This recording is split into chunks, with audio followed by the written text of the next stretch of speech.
தேர்வர்களுக்கு வணக்கம். இன்னைக்கு நம்ம எக்கனாமிக்ஸ்லேருந்து ஒரு கொஸ்டின், ப்ரீவியஸ் இயர் கொஸ்டின் வந்து பார்க்கலாம். ஓகேங்களா?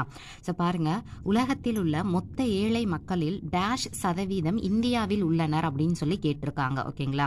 ஆப்ஷன் பாருங்கள், 12%, 18%, 22%, 20%. இதில் எவ்வளவு சதவீத மக்கள் வந்து உலகத்தில் உள்ள மொத்த ஏழைகளில் எத்தனை சதவீத மக்கள் இந்தியாவில் இருக்காங்க அப்படின்னு சொல்லி கேட்டிருக்காங்க.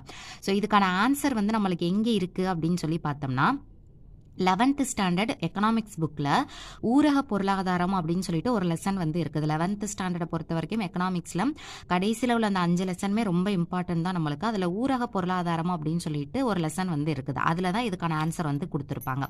பார்க்கலாமா? பாருங்கள், 10th லெசனில் ஓகேவா, 10வது லெசன் வந்து ஊரக பொருளாதாரம். அதில் கொடுத்துருக்காங்க பாருங்கள், ஊரக வறுமை. ஓகேங்களா? ஊரக வறுமை அப்படின்றது ஃபஸ்ட்டு இந்த வறுமை கோடு அப்படின்ற ஒரு லைன் இருக்கு இல்லையா, அது வந்து எதெல்லாம் பேஸ் பண்ணி அதை ஃபிக்ஸ் பண்ணுறாங்க பாருங்களேன். மக்களினுடைய வருமானம் இல்லை அப்படின்னா அவங்களுடைய நுகர்வு நிலையை பொறுத்து தான் வறுமை கோட்டிற்கு மேல் மற்றும் வறுமை கோட்டிற்கு கீழ் அப்படின்றது. வறுமை கோடுன்றது என்னது?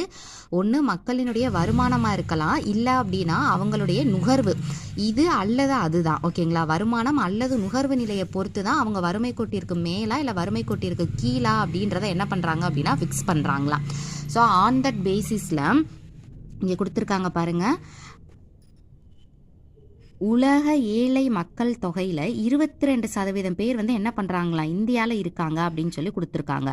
நல்லா பாருங்கள், உலக ஏழை மக்கள் தொகையில் எவ்வளோ பர்சன்டேஜ்? 22% பேர் இந்தியாவில் உள்ளனர். அப்போ இந்த கொஸ்டினுக்கான ஆன்சர் வந்து நம்மளுக்கு என்னது?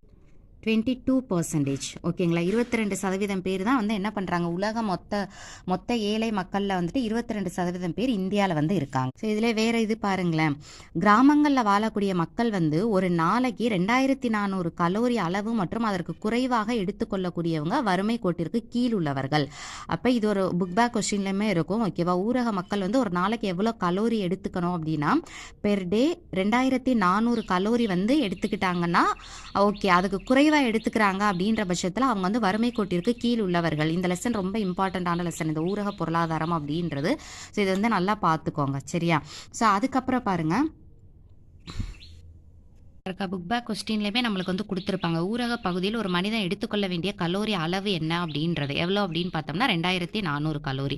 ஓகேவா? லெசன் படிக்கல, அதுக்கு பின்னாடி எக்கனாமிக்ஸை பொறுத்த வரைக்கும் பின்னாடி உள்ள புக் பேக்ஸ் கொஸ்டின்ஸையுமே, இந்த 1 மார்க் கொஸ்டின் இருக்கு இல்லையா, அதையுமே நல்லா பார்த்துட்டீங்க அப்படின்னா, ரிப்பீட்டடாக பார்த்துட்டே இருந்தோம் அப்படின்னா நம்மளுக்கு கண்டிப்பாக அது வந்து ஆப்ஷன் பார்க்கலையாத ஆன்சர் போடுறதுக்கு அது கண்டிப்பாக நம்மளுக்கு ஹெல்ப் பண்ணும். அதுக்கான கொஸ்டின், தமிழ்நாட்டில் இந்த சுய உதவி குழுக்கள் அப்படின்றது எந்த கவர்மெண்ட்டில் எந்த இயரில்